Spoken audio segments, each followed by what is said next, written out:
Prečo robí manažérku reprezentácie v plávaní osoba, ktorá ani nežije na Slovensku?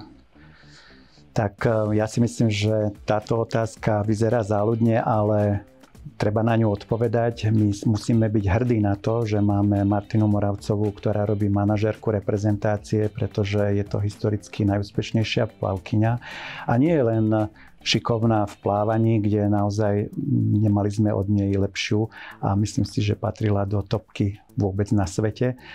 Ale má za sebou skúsenosti nielen doma, v klube v Piešťanoch, ale má skúsenosti aj v amerických kluboch alebo v štúdiu na americkej univerzite, kde má množstvo skúseností, či už po ekonomickej stránke, manažerskej a všetky veci ohľadom plávania a ekonomiky ovláda.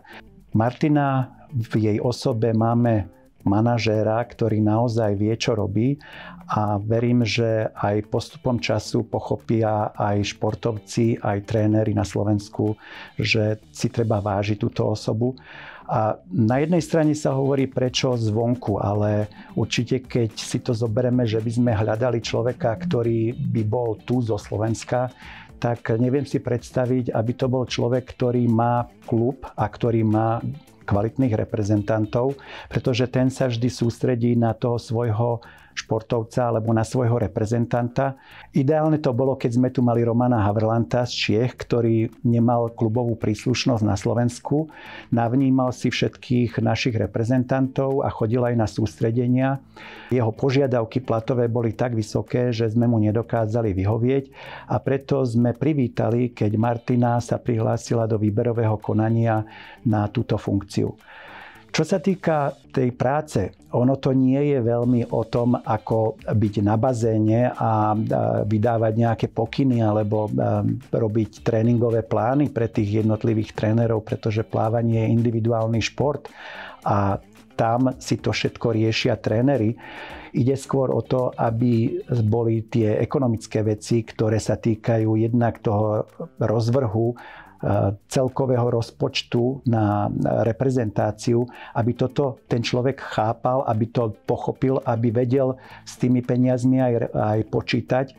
A preto si myslím, že Martina je tá správna osoba a nemyslím si, že treba hľadať v tom nejakú senzáciu.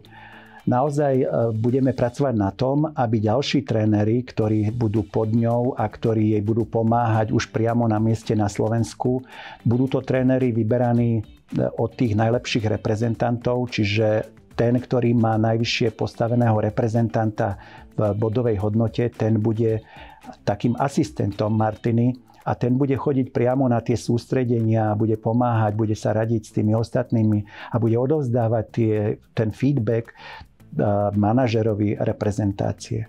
Takže toľko k tomuto.